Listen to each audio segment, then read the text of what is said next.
إن الحمد لله نحمده ونستعينه ونستغفره ونعوذ بالله من شرور أنفسنا ومن سيئات أعمالنا من يهده الله فلا مضل له ومن يضلل فلا هادي له وأشهد أن لا إله إلا الله وحده لا شريك له وأشهد أن محمدا عبده ورسوله صلى الله تعالى عليه وعلى آله وصحبه وسلم تسليما كثيرا أما بعد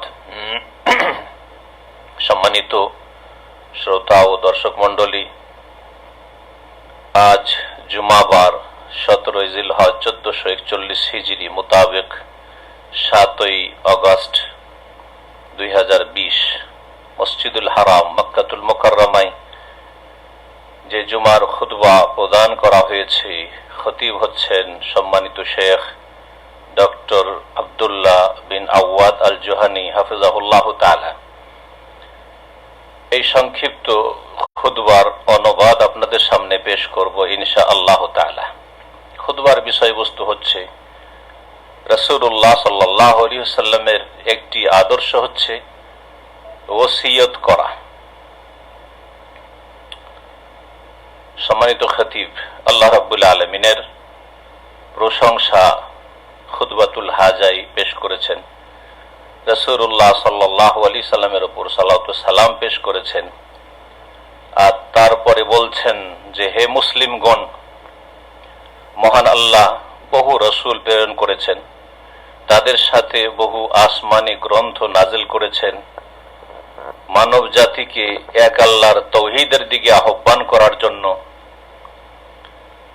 যে আল্লাহ রাব্বুল আলামিনের কোনো শরীক নেই, তিনি একক, এবং মানব জাতিকে বহুমুখী অন্ধকার থেকে গুমরাহি থেকে বের করে ইসলামের আলোর দিকে নিয়ে যাওয়ার উদ্দেশ্যে।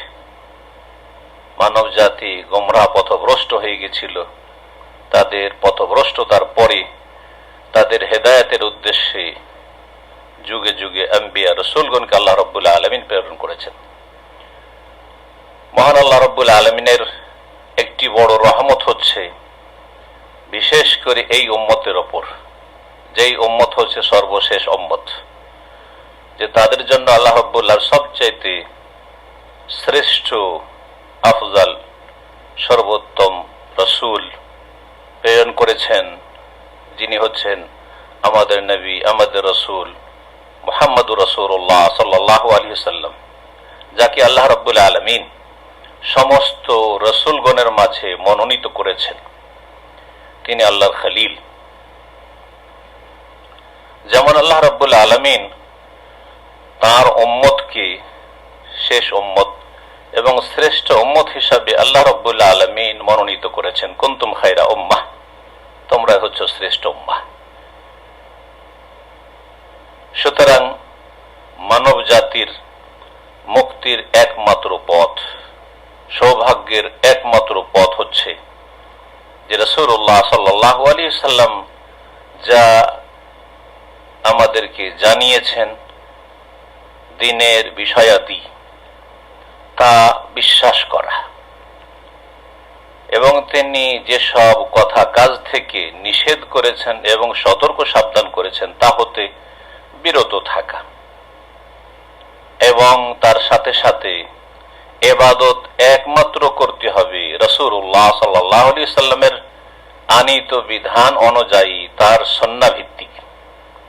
হে মুসলিমগণ, রাসূলুল্লাহ সাল্লাল্লাহু আলাইহি সাল্লাম অত্যন্ত দয়ালু ছিলেন, বড়ই হিতাকাঙ্ক্ষী ছিলেন, এবং নিজ উম্মতের জন্য সার্বিক কল্যাণকে অত্যন্ত ভালোবাসতেন। মহান আল্লাহ যেমন ইরশাদ করেছেন সূরা তাওবায়, লাকাদ জাআকুম রাসূলুম মিন আনফুসিকুম, নিশ্চয় তোমাদের কাছে তোমাদের মধ্য থেকে একজন রাসূল আগমন করেছেন, আজিজুন আলাইহি মা আনিতুম, তোমাদের কি যাতে কষ্ট হয় তা তাকে কষ্ট দেয়, তিনি তোমাদের কষ্টে দুঃখে দুঃখ কষ্ট পান। হারিসুন আলাইকুম, এবং তোমাদের কল্যাণের জন্য তিনি উদ্গ্রীব। বিল মুমিনিনা রাউফুর রহিম, আর মুমিনদের ক্ষেত্রে তিনি অত্যন্ত স্নেহশীল এবং দয়ালু। ফাইন তাওয়াল্লাউ, কিন্তু মানুষ যদি ফিরে যায় রাসূলুল্লাহ সাল্লাল্লাহু আলাইহি ওয়াসাল্লামের দাওয়াত থেকে, ফাকুল, হে নবী, হে রাসূল, তুমি বলে দাও, হাসবি আল্লাহ, আল্লাহ আমার জন্য যথেষ্ট, লা ইলাহা ইল্লাহু, তিনি ছাড়া কোনো সত্য মাবুদ নেই, আলাইহি তাওয়াক্কালতু, তারই ওপর আমি আস্থা ভরসা করি, ওয়া হুয়া রব্বুল আরশিল আযীম, তিনি মহান আরশের অধিপতি। রাসূলুল্লাহ সাল্লাল্লাহু আলাইহি সাল্লামের আদর্শের একটি অন্যতম আদর্শ হচ্ছে ওসিয়ত করা। ওসিয়ত মানে কাউকে কোনো কিছুর নির্দেশ দেওয়া। এর শাব্দিক অর্থ হচ্ছে কোনো কিছুকে মিলানো বা মিলিত করা। আর এই শাব্দিক অর্থের সাথে আবিধানিক অর্থের সাথে শরঈ যে পরিভাষা ওসিয়ত রয়েছে তার একটা মিল রয়েছে, গাঢ় সম্পর্ক রয়েছে। এই ওসিয়তের মাধ্যমে একজন আরেকজনের সাথে মিলিত হয়। আর এই ওসিয়ত ধন সম্পদ দ্বারা হয়ে থাকে, আর অন্য অন্য বিষয়াদি দ্বারাও হয়ে থাকে। ধন সম্পদের মাধ্যমে যে ওসিয়ত হয়ে থাকে শরঈ ওসিয়ত, তার আলোচনা ফিকহের সাবজেক্টে হয়ে থাকে, যেটি আজকের খুতবার বিষয়বস্তু নয়। যে ওসিয়ত সম্পর্কে রাসূলুল্লাহ সাল্লাল্লাহু আলাইহি ওয়াসাল্লাম বহু হাদিস রয়েছে, কোরআনে কারীমে এই ওসিয়তের কথা বলা হয়েছে। যে ওসিয়ত সম্পর্কে রাসূলুল্লাহ সাল্লাল্লাহু আলাইহি ওয়াসাল্লাম একটি হাদিসে বলেছেন, ওয়াস-সুলুসু কাসীর, 1/3 অংশ ধন সম্পদ ওসিয়ত করবে, খুব বেশি হলে সেটাই অনেক বেশি, তার বেশি না। এই ওসিয়তকে ওসিয়ত এই জন্যই বলা হয় যে যিনি ওসিয়ত করেন তিনি যাকে ওসিয়ত করেন বা যার উদ্দেশ্যে ওসিয়ত করেন তার সাথে তার ওসিয়তের মাধ্যমে সুসম্পর্ক করেন বা মিলিত হয়ে থাকেন। ধন সম্পদ দিলে তার সাথে সুসম্পর্ক হয় ওসিয়তের মাধ্যমে, আর কোনো ভালো কথার ভালো বিষয়ের ওসিয়ত করলে তার মাধ্যমে একজন যিনি ওসিয়তকারী, যার জন্য ওসিয়ত করে, তার সাথে সুসম্পর্ক বহাল রাখাই বা সুসম্পর্কের পরিচয় বহন করাই সেখানে বিদ্যমান থাকে। ধন সম্পদ ছাড়া অন্যান্য বিষয়াদি সম্পর্কে যে ওসিয়ত, সেটি হচ্ছে আজকের খুতবার বিষয়বস্তু। এর অর্থ হচ্ছে দিক নির্দেশনা দেওয়া, হিতাকাঙ্ক্ষী হওয়া, নসিহা করা এবং রাস্তা দেখানো। আর এতে মানুষের উপকার হয়ে থাকে, আর অনিষ্টকারী বিষয় বস্তুকে দূরীভূত করা হয়। এই ওসিয়তের মাধ্যমে মানুষের উপকার করা হয়, আর অপকার থেকে, ক্ষয়ক্ষতি থেকে রক্ষা করার উদ্দেশ্য থাকে। যেমন আমরা বলে থাকি, উসিকা বিতাকওয়াল্লাহ, জি, রাসূলুল্লাহ সাল্লাল্লাহু আলাইহি ওয়াসাল্লামের এইরকম হাদিসে রয়েছে, তোমাকে ওসিয়ত করছি আল্লাহ ভীরুতার। এবং আল্লাহ রাব্বুল আলামিনও কোরআনে কারীমে ওসিয়ত করেছেন, সমস্ত মানব জাতিকে, আম্বিয়া রাসূলগণকে ওসিয়ত করেছে, আনিত্তাকুল্লাহ, আল্লাহকে ভয় করো।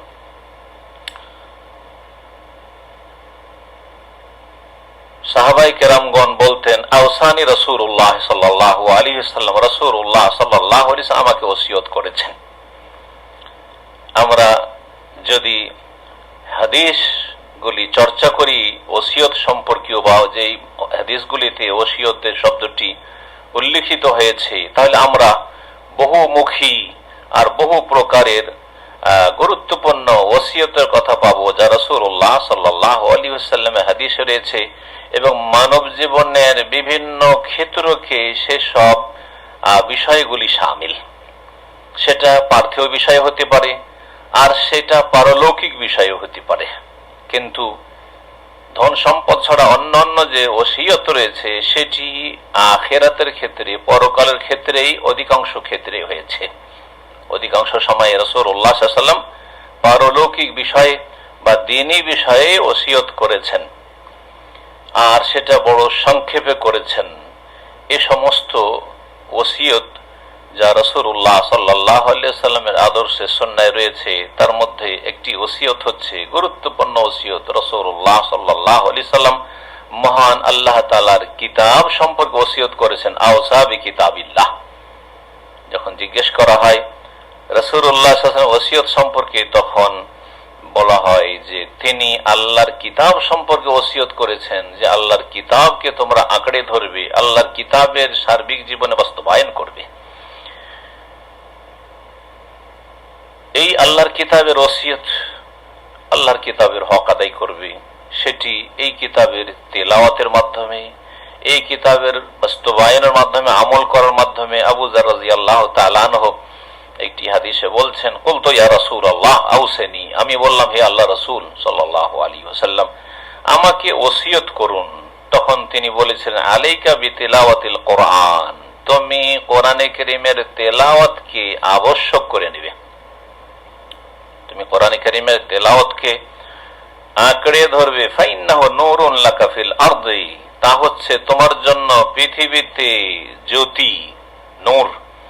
ওয়া যুখরুন লাকা ফিস সামাই, এবং আকাশে তোমার জন্য সঞ্চিত সম্পদ।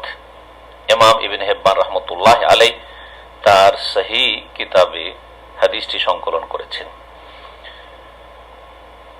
এই মহাগ্রন্থ আল কোরআন মানুষের জীবনের সার্বিক দিককে নিয়ন্ত্রিত করেছে।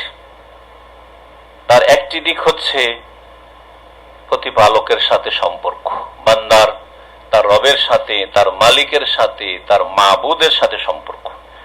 এই ক্ষেত্রে কোরআনে কারীমে আল্লাহ সম্পর্কে সঠিক আকীদাকে সুস্পষ্ট করা হয়েছে, এবং সঠিক বিশুদ্ধ আকীদা সম্পর্কীয় যত অদৃশ্যের বিষয় রয়েছে, গায়বিয়াত রয়েছে, সেসব বিষয়গুলিকে বিশদভাবে বর্ণনা করা হয়েছে। তার একটি গুরুত্বপূর্ণ বিষয় হচ্ছে ঈমানের 6টি স্তম্ভ। মহান আল্লাহর প্রতি ঈমান, আল্লাহর মালায়েকা ফেরেশতাগণের প্রতি ঈমান, আল্লাহর আসমানি গ্রন্থসমূহ, আসমানি কিতাবসমূহের প্রতি ঈমান, আল্লাহ রাব্বুল আলামিনের যে যুগে যুগে রাসূলগণ এসেছেন, নবী রাসূলগণের প্রতি ঈমান, আর পরকালের প্রতি ঈমান, পরকালে যতগুলি স্তর রয়েছে, ভালো মন্দ তাকদীরের প্রতি ঈমান। এগুলো হচ্ছে সব গায়বিয়াত, অদৃশ্য। ইবাদত সম্পর্কে এইরকমই কোরআনে কারীমে বিশদভাবে বর্ণনা করা হয়েছে, ইবাদতের নিয়ম, নীতিমালা, পদ্ধতি, পরিমাণ ইত্যাদি। এইভাবে মানুষের আচার আচরণ, মুআমালাত, লেনদেন, এগুলোকে নিয়ন্ত্রিত করা হয়েছে, যার মাধ্যমে একজন মানুষ আর একজনের সাথে সুসম্পর্ক রাখে এবং যোগাযোগ রাখে। এরই একটি দিক হচ্ছে ইসলামী ভ্রাতৃত্ব। একজন মুসলিম অপর মুসলিমের ভাই, এই ভ্রাতৃত্ব বন্ধন আল্লাহ রাব্বুল আলামিন দান করেছেন। মহান আল্লাহ ইরশাদ করেন, ইন্নামাল মুমিনুনা ইখওয়া, নিশ্চয় মুমিনরা পরস্পর ভাই। একজন মুমিন মুসলিম অপরজনের জন্য ভাই বোনের সম্পর্ক রয়েছে, দ্বীনি উখওয়া, দ্বীনি ভ্রাতৃত্ব। এবং আল্লাহ রাব্বুল আলামিন যে পারিবারিক কাঠামো তৈরি করেছেন, সেখানে ভালোবাসার এবং একে অপরের অধিকার, একে অপরের ক্ষেত্রে দয়াশীল হওয়া, এবং একে অপরের ক্ষেত্রে যে করণীয় দায় দায়িত্ব রয়েছে, এসবের নীতিমালা নির্ধারণ করেছেন আল্লাহ রাব্বুল আলামিন। মহান আল্লাহ ইরশাদ করছেন, পারিবারিক ক্ষেত্রে, স্বামী স্ত্রী জীবনের ক্ষেত্রে, ওয়ালাহুন্না মিসলুল্লাযী আলাইহিন্না বিল মারুফ ওয়ালিররিজালি আলাইহিন্না দারাজা আল্লাহু আজিজুন হাকীম। তোমাদের স্ত্রীদের জন্য অনুরূপ রয়েছে যেমন তাদের উপর দায়িত্ব রয়েছে তোমাদের ক্ষেত্রে, বিল মারুফ, সদাচরণের সাথে, ওয়ালিররিজালি আলাইহিন্না দারাজা, যেমন তোমাদের অধিকার রয়েছে স্ত্রীদের উপর, তেমন তাদেরও অধিকার রয়েছে তোমাদের উপর। ওয়ালাহুন্না, তাদের অধিকার রয়েছে ওই রকমই যেমন তাদের উপর দায়িত্ব রয়েছে তোমাদের অধিকারের ক্ষেত্রে, সদাচরণের বা যেই রকম রীতিনীতি সেখানে যেখানে রয়েছে সেই অনুপাতে শরীয়তের দৃষ্টিভঙ্গিকে সামনে রেখে। তবে মনে রাখবে যে ওয়ালির রেজালে আলাইহিন্না দারাজা, পুরুষদেরকে নারীদের উপর আল্লাহ একটি মর্যাদা দান করেছে, সেটি হচ্ছে নেতৃত্বের মর্যাদা, কর্তৃত্বের মর্যাদা, মালিকানার মর্যাদা, এবং তাদেরকে ব্যয় বহনের দায়িত্ব আল্লাহ দিয়েছেন যে তোমাদেরকে ব্যয় বহন করতে হবে। আর রিজালু কাওয়ামুন আলান নিসা বিমা ফাদ্দালাল্লাহু বা'দাহুম আলা বা'দ ওয়া বিমা আনফাকু, যেহেতু আল্লাহ একে অপরের উপর শ্রেষ্ঠত্ব দান করেছেন, পুরুষকে নারীর উপর নেতৃত্ব একজনকে দিতেই হবে পরিবারে, সুতরাং আল্লাহ পুরুষকে, স্বামীকে স্ত্রীর উপর নেতৃত্ব দান করেছেন, বাবাকে ছেলে মেয়েদের উপর নেতৃত্ব দান করেছেন। আর কি জন্য? আল্লাহ এক তো শ্রেষ্ঠত্ব দান করেছেন, আর একটি হচ্ছে যে অবিমা আনফাকু মিন আমওয়ালিহিম, তাদেরকে খরচ করতে হয়, স্বামীরাকে, পুরুষরাকে নারীদের উপর খরচ করতে হয়, এই দায়িত্ব আল্লাহ দিয়েছেন। আল্লাহু আজিজুন হাকিম, আল্লাহ রাব্বুল আলামিন মহাপরাক্রান্ত, বিজ্ঞানময়। তার নাযিলকৃত বিধিবিধানে রয়েছে হিকমত, রহস্য, তত্ত্ব। এই রকমই আল্লাহ রাব্বুল আলামিন মানব জীবনে বেঁচে থাকার জন্য, জীবন যাপনের জন্য রুজি রোজগারের বিষয়টিকেও নিয়ন্ত্রিত করেছেন। ধন সম্পদ উপার্জন করা এবং ধন সম্পদ ব্যয় করা, যা ছাড়া মানুষ পৃথিবীতে বেঁচে থাকতে পারে না। সুতরাং আল্লাহ রাব্বুল আলামিন ইরশাদ করেছেন, ফামশু ফি মানাকিবিহা, পৃথিবীতে তোমরা, পৃথিবীর আনাজ কানাজে তোমরা চলাফেরা করো। ওয়া কুলু মির রিজকিহি, এবং আল্লাহ রাব্বুল আলামিনের দান যে উপজীবিকা রয়েছে, রিজিক রয়েছে, তা থেকে তোমরা ভক্ষণ করো। ওয়া ইলাইহিন নুশুর, কিন্তু মনে রাখবে তার কাছেই তোমাদেরকে চলে যেতে হবে। এইরকম পৃথিবীতে আল্লাহ রাব্বুল সুবিচারের মানদণ্ডকে নিয়ন্ত্রিত করেছেন। মহান আল্লাহ ইরশাদ করেছেন, লাকাদ আরসালনা রাসূলানা বিল বায়িনাত, নিশ্চয় আমি আমার রাসূলগণকে সুস্পষ্ট দলিল প্রমাণ নিয়ে প্রেরণ করেছি। ওয়া আনজালনা মাআহুমুল কিতাব, এবং তাদের সাথে আল কিতাব, আসমানি বিধান গ্রন্থ নাযিল করেছি। ওয়াল মিজান, এবং দাঁড়ি পাল্লা নাযিল করেছি, যার মাধ্যমে হক আর বাতিল, ন্যায় আর অন্যায়, বিচার, সুবিচার আর অবিচার, ভালো এবং মন্দের মাঝে পার্থক্য করতে পারবে একজন মানুষ। লিয়াকুমান নাসু বিল কিসত, যাতে করে মানুষ সুবিচারের সাথে সুবিচার প্রতিষ্ঠিত করে, সুবিচার কায়েম করে। ওয়ানজালনাল হাদিদ, এর সাথে সাথে আমি লোহাও পৃথিবীতে নাজিল করেছি। এই লোহার কথা যা আমরা বহু কাজে ব্যবহার করছি, এই নিয়ামতের কথা আল্লাহ রাব্বুল আলামিন এখানে বর্ণনা করতে বলছে, ওয়ানজালনাল হাদিদ, আমি লোহা নাজিল করেছি, ফিহি বাসুন শাদীদ, তাতে প্রচন্ড শক্তি রয়েছে, এই লোহায় প্রচন্ড শক্তি রয়েছে। ও মানাফিউ লিন-নাস, এতে বহুমুখী উপকারিতা রয়েছে মানব জাতির জন্য। ওয়ালা ইয়ালামু আল্লাহু মান ইয়ানসুরু ওয়া রাসূলুহু বিল গায়ব, আর আল্লাহ জানতে চান যে কে তার সাহায্য করছে, তার দ্বীনের সাহায্য করছে এবং তার রাসূলগণের সাহায্য করছে আল্লাহকে না দেখে। ইন্নাল্লাহা কাওয়িয়্যুন আজিজ, নিশ্চয় আল্লাহ রাব্বুল আলামিন মহাশক্তিধর এবং মহাপরাক্রান্ত। এই আয়াতটি সম্পর্কে একটু যদি গভীরভাবে চিন্তা করেন, দেখবেন যে এতে তিনটি গুরুত্বপূর্ণ বিষয়, যা দিয়ে মানব জীবনকে আল্লাহ নিয়ন্ত্রিত করেছেন এবং মানব জীবনে যাতে করে শান্তি প্রতিষ্ঠা হয় তার ব্যবস্থা করেছেন। একটি হচ্ছে শরঈ বিধান, যা আল কিতাব, কিতাবের মাধ্যমে আল্লাহ রাব্বুল আনজালনা মাআহুল কিতাব, নবী রাসূলগণের সাথে আমি কিতাব নাযিল করেছি, শরঈ বিধান তাদের মাধ্যমে এসেছে। ওয়াল কাযা, এবং তার সাথে সাথে কাযা, বিচার বিভাগের কথা এখানে। ওয়াল মিজান, দাঁড়ি পাল্লার কথা, যার মাধ্যমে সুবিচার করবে, অবিচার করবে না, ইনসাফ, ন্যায় প্রতিষ্ঠা করবে, অন্যায় করবে না। আর লোহার কথা আল্লাহ রাব্বুল আলামিন উল্লেখ করেছেন, যার মাধ্যমে বাস্তবায়ন হবে আদেশ নিষেধের, রাষ্ট্রীয় যে সব আদেশ নিষেধ রয়েছে সেগুলির বাস্তবায়ন হবে, অর্থাৎ যে সব দণ্ডবিধান রয়েছে, অথবা অপরাধীর যে শাস্তি রয়েছে সেগুলির দিকে আল্লাহ রাব্বুল আলামিন ইঙ্গিত করেছেন। আল কিতাব ওয়াল মিজান এবং হাদিদ, এই তিনটি বিষয়কে আল্লাহ রাব্বুল আলামিন কোরআনে কারীমের সূরাতুল হাদিদের এই আয়াতে বর্ণনা করে এই তিনটি দিক মানব জাতিকে জানিয়ে দিতে চেয়েছেন এই একটি আয়াতে। এবং এই আয়াতে অত্যন্ত গুরুত্বপূর্ণ শিক্ষা রয়েছে, গুরুত্বপূর্ণ বড়ই বিজ্ঞানময় দিক নির্দেশনা রয়েছে এবং এতে আমাদের জন্য সুপ্রতিষ্ঠিত দিক নির্দেশনা রয়েছে পথের। আল্লাহ রাব্বুল আলামিন সত্যি বলেছেন কোরআনে কারীম সম্পর্কে, ইন্না হাযাল কুরআনা ইয়াহদি লিল্লাতী হিয়া আকওয়াম ওয়া ইউবাশশিরুল মুমিনিনা আল্লাযীনা ইয়ামালুনাস সালিহাতি আন্না লাহুম আজরান কাবীরা। নিশ্চয় এই কোরআন এমন একটি মহাগ্রন্থ, আসমানি কিতাব, ইয়াহদি লিল্লাতী হিয়া আকওয়াম, যা রাস্তা দেখায়, দিক নির্দেশনা দেয় এমন একটি পথের জন্য, আদর্শের জন্য, এমন একটি আদর্শের দিকে যেটি হচ্ছে অত্যন্ত সুপ্রতিষ্ঠিত, অত্যন্ত সোজা, যাতে কোনো বক্রতা নেই।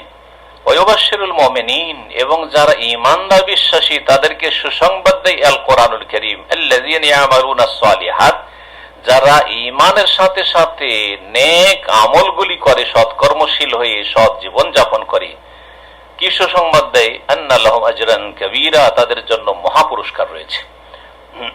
আল্লাহ রাব্বুল আলামিন যেন আমাদের কোরআনে কারীমে বরকত দান করেন এবং তার দ্বারা আমাদেরকে উপকৃত হওয়ার তৌফিক দান করেন। দ্বিতীয় খুতবায় সম্মানিত খতিব বলছেন যে কোরআনে কারীম হচ্ছে নূর, জ্যোতি, যাকে আল্লাহ এই জ্যোতি নেওয়ার তৌফিক দান করবেন তার জন্য, যাকে এই কোরআনে কারীম থেকে আলো নেওয়ার তৌফিক দান করবেন। আল্লাহ সুবহানাহু ওয়া তাআলা এই কোরআনে কারীম দ্বারা বহু জাতিকে উন্নীত করেছেন, সম্মানিত করেছেন, উপরে উঠিয়েছেন। আর বহু জাতিকে আল্লাহ রাব্বুল আলামিন কোরআনে কারীম দিয়ে, কোরআনে কারীমের মাধ্যমে লাঞ্ছিত, অপদস্থ করেছেন, নিচে নামিয়ে দিয়েছেন।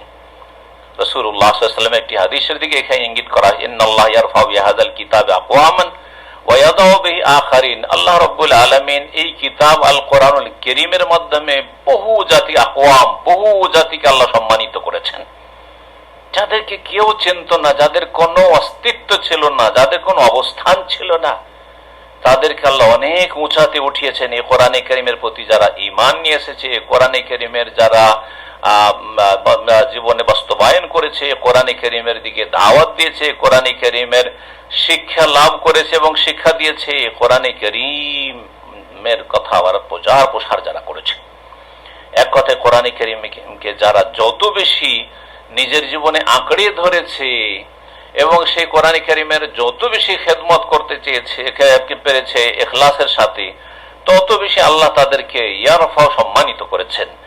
আর যারা কোরআনে কারীম নাজিল হওয়ার পরে অবজ্ঞা করেছে, অস্বীকার করেছে, অহংকার প্রদর্শন করেছে, ভ্রুক্ষেপ করেনি, বেপরোয়া জীবন যাপন করেছে, তাদেরকে যুগে যুগে আল্লাহ লাঞ্ছিত, অবদস্থ করেছে। কোরআনে কারীম জন্মসূত্রে পেয়েও মুসলিম জাতি যখন কোরআনী আদর্শ থেকে দূরে সরে গেছে, কাফেরদের সভ্যতাকে ঘরে টেনে নিয়েছে, ইসলামী সভ্যতাকে দূরে সরিয়ে দিয়েছে, কোরআনী বিধানকে, তৌহিদকে দূরে সরিয়ে দিয়ে শিরকে ডুবে গেছে, সুন্নাহকে, রাসূলুল্লাহ সাল্লাল্লাহু আলাইহি ওয়াসাল্লাম, লাকাদ কানা লাকুম ফি রাসূলিল্লাহি উসওয়াতুন হাসানাহ, রাসূলুল্লাহ সাল্লাল্লাহু আলাইহি ওয়াসাল্লাম উত্তম আদর্শ বাদ দিয়ে যখন বিদআতে লিপ্ত হয়েছে, আল্লাহ শিরককারী, বিদআতকারী আর পাপিষ্ট মুসলিমদেরকে আল্লাহ লাঞ্ছিত, অপদস্থ করে দিয়েছেন। ওয়াইযাউ বিহি আখারিন, আল্লাহ যেন আমাদের হেফাজত করেন। সুতরাং কোরআনে কারীম যারা গ্রহণ করবে সাদরে এবং সেই অনুযায়ী আমল করবে, তারা আল্লাহর কাছে ভাগ্যবান হবে। পক্ষান্তরে কোরআনে কারীমকে যারা পরিত্যাগ করবে, কোরআনে কারীম থেকে যারা এড়িয়ে যাবে, কোরআনে কারীম থেকে যারা বিমুখ হয়ে যাবে, তারা ক্ষতিগ্রস্ত হবে, তারা বিপদে নিমজ্জিত হবে ইহকাল পরকালে, এবং তারা হতভাগা হবে, তাদের দুর্ভাগ্যের শেষ থাকবে না। মহান আল্লাহর কাছে দোয়া করি, আল্লাহ রাব্বুল আলামিন যেন আমাদেরকে এবং আপনাদেরকে সকলকে কোরআনওয়ালা বানিয়ে দেন, কোরআনের প্রতি বিশ্বাসী জীবন থাকার তৌফিক দান করেন, কোরআনে কারীমের জ্ঞান অর্জনের, বেশি বেশি তিলাওয়াতের তৌফিক দান করেন, ভালোভাবে যত্ন সহকারে আমলের তৌফিক দান করেন, কোরআনে করিমের দিকে নির্ভেজাল দাওয়াত দেওয়ার তৌফিক দান করেন। কোরআনে করিম ওয়ালা যারা আহলুল কোরআন, তারাই হচ্ছে আহলুল্লাহ, আল্লাহর পরিবার এবং খাসাত আল্লাহ রাব্বুল আলামিনের স্পেশাল ভিআইপি লোক। আল্লাহ তাদের দলে যেন আমাদেরকে শামিল করেন এবং আল্লাহ রাব্বুল আলামিন আমাদেরকে ওই সব ভালো মানুষের অন্তর্ভুক্ত করেন যারা কোরআনে কারীম মুখস্থ করেছে, কোরআনে কারীম সংরক্ষণ করেছে এবং কোরআনে কারীমের যথাযথ তেলাওয়াত করে থাকে, কোরআনে কারীমের প্রতি আমল করে থাকে, কোরআনে কারীম থেকে হেদায়েত নিয়ে থাকে। আল্লাহ যেন তাদের দলে আমাদেরকে শামিল করে নেন তার রহমতে। কোরআনে কারীম সবচাইতে উত্তম ওসিয়ত এবং এই কোরআনে কারীমের ওসিয়তকারী হচ্ছেন সর্বোত্তম আমাদের মাবুদ আল্লাহ রাব্বুল আলামিন, যিনি রহমান, যিনি রহিম। মহান আল্লাহ ইরশাদ করছেন, কিতাবুন আনজালনাহু ইলাইকা মুবারাক। এই হচ্ছে এমন মহাগ্রন্থ, কিতাব, যা আমি নাজিল করেছি, ইলাইকা হে নবী, তোমার উদ্দেশ্যে, তোমার কাছে। মুবারাকুন, যেই কিতাব হচ্ছে বরকতময় কিতাব, যেই কিতাবের সবকিছুতেই বরকত রয়েছে। যেমন কোরআনে কারীমের প্রতি ঈমানে বরকত রয়েছে, তেমনি কোরআনে কারীমের প্রতি আমলে বরকত রয়েছে, কোরআনে কারীমের শিক্ষায় বরকত রয়েছে, কোরআনে কারীমের শিক্ষা নেওয়ায় দেওয়ায় বরকত রয়েছে, কোরআনে কারীমের দাওয়াতে বরকত রয়েছে, কোরআনে কারীমের সার্বিক জীবনে বাস্তবায়নে সার্বিক বরকত রয়েছে। লিয়াদাব্বারু আয়াতিহি, কেন আমি কোরআনে কারীম মুবারক নাযিল করেছি? যাতে করে কোরআনে কারীমের আয়াত সমূহ নিয়ে গভীরভাবে মানুষ চিন্তা করে, তাদাব্বুরে কোরআন করে, গভীরভাবে তারা কোরআনে কারীম নিয়ে গবেষণা করে। আল্লাহ কি সম্বোধন করছেন, কি আদেশ হচ্ছে আর কি নিষেধ হচ্ছে, সজাগ হয়ে শুনবেন, মনোযোগী হয়ে শুনবেন এবং শিখবেন, সংরক্ষণ করবেন, মুখস্থ করবেন, আমল করবেন, সেই দিকে দাওয়াত দেবেন। ওয়ালিয়াতাযাক্কারা উলুল আলবাব, আর যাতে করে জ্ঞানী মানুষরা উপদেশ গ্রহণ করে এই কোরআনে কারীম থেকে। শেষখানে সম্মানিত খতিব বলছেন, জেনে রাখুন যে আল্লাহ রাব্বুল আলামিন আমাদেরকে নির্দেশ দিয়েছেন, আমাদের প্রিয় নবী রাহমাতুল লিল আলামিন, যিনি আল্লাহর পক্ষ থেকে আমাদের জন্য বিশেষ রহমত এবং বড় নেয়ামত, রাসূলুল্লাহ সাল্লাল্লাহু আলাইহি ওয়াসাল্লাম সাইয়্যিদুল মুরসালিন খাতাবুন নবীন মুহাম্মদ সাল্লাল্লাহু আলাইহি ওয়াসাল্লাম, মুহাম্মদ বিন আব্দুল্লাহ, তার প্রতি সালাত ও সালামের। সুতরাং মহান আল্লাহ ইরশাদ করেছেন, ইন্নাল্লাহা ওয়া মালাইকাতাহু ইউসাল্লুনা আলান নবী ইয়া আইয়ুহাল্লাযীনা আমানু সাল্লু আলাইহি ওয়া সাল্লিমু তাসলিমা। রাসূলুল্লাহ সাল্লাল্লাহু আলাইহি ওয়াসাল্লাম বলেন, মান সাল্লা আলাইয়া সালাতান, যেই ব্যক্তি আমার উপরে একবার সালাত পেশ করবে, আল্লাহুম্মা সাল্লি আলা মুহাম্মদ, আল্লাহ বারিক আলা মুহাম্মদ, যে বলবে, লাম তাজালিল মালাইকাতু তুসাল্লি আলাইহি মা সাল্লা আলাইয়া, ফেরেশতারা মালায়েকা তার জন্য রহমতের দোয়া করতে থাকবে যতক্ষণ পর্যন্ত আমার উপর সালাত পেশ করতে থাকবে।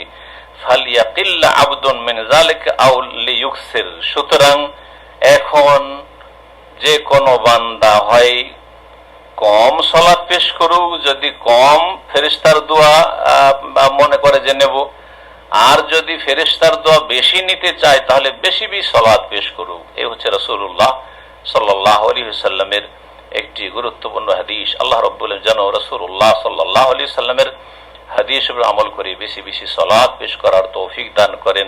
আল্লাহ রাব্বুল আলামিন যেন রাসূলুল্লাহ সত্যিকার অনুসারী হিসাবে আমাদেরকে কবুল করে নেন। এখানেই খুতবার তরজমা শেষ হচ্ছে। রব্বুল আলামিনের কাছে দোয়া করি, আল্লাহ যেন আমাদের ইহকাল পরকালে সার্বিক কল্যাণ দান করেন। রব্বানা আতিনা ফিদ দুনিয়া হাসানা ওয়া ফিল আখিরাতি হাসানা ওয়া কিনা আযাবান নার। ওয়া সাল্লাল্লাহু ওয়া সাল্লাম আলা নবিয়িনা মুহাম্মদ ওয়া আলা আলিহি ওয়া সাহবিহি আজমাইন।